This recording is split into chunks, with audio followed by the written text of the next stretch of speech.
It's fantastic. It's fantastic. I've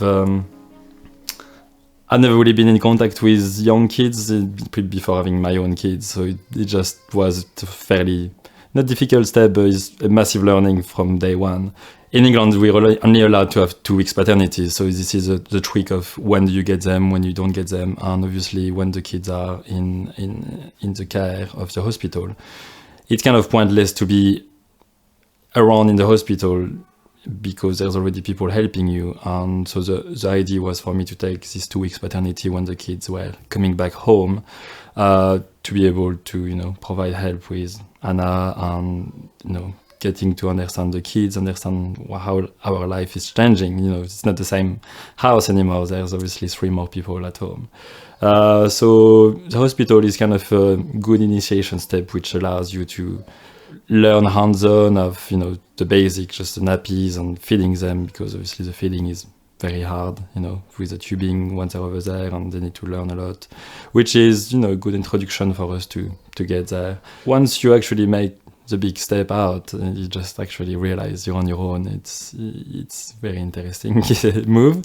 Back here, the transition of keeping work and work balance and dealing with a kid, especially the nights, which are fairly long, and waking up every 3 hours at the beginning.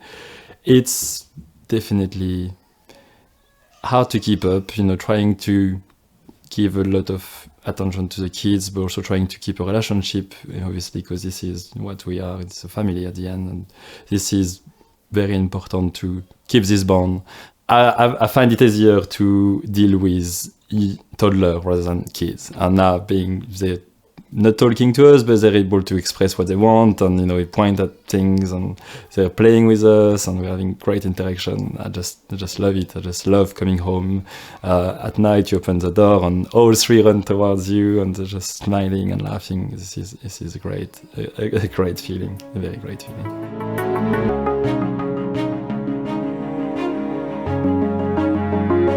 One thing that worked out very well for our couple is trying to give each other a bit of space. So I'm playing volleyball as part of a team, and for me was trying to be able to play as much as I could was a fairly important thing to do.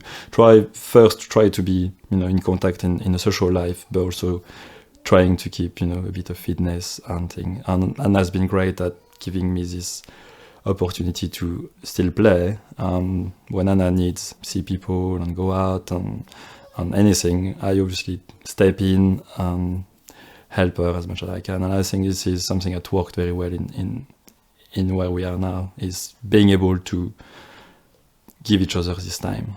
You need to learn to be patient. There's a lot of up and down. One of the big down for me was when they started to don't really keep their milk a lot, so there were a lot of vomiting and unpleasant, and at some point I just looked at Anna and was like, I just can't cope at it anymore. And it was just as a team we just discussed it, and basically we're like, it won't be long, it's gonna last. So being patient it's a skill to have, because you actually, looking back at it now, just speaking to you, is the kids are 15 months. Well, it doesn't seem that it was as long as it felt at the time. Obviously, when you're every day doing the same thing, it can feel very long, but looking at it is usually, a month at a time, and things evolve and they change, they got new challenges coming. So that basically the best tips of all is being patient. I think this is a good one.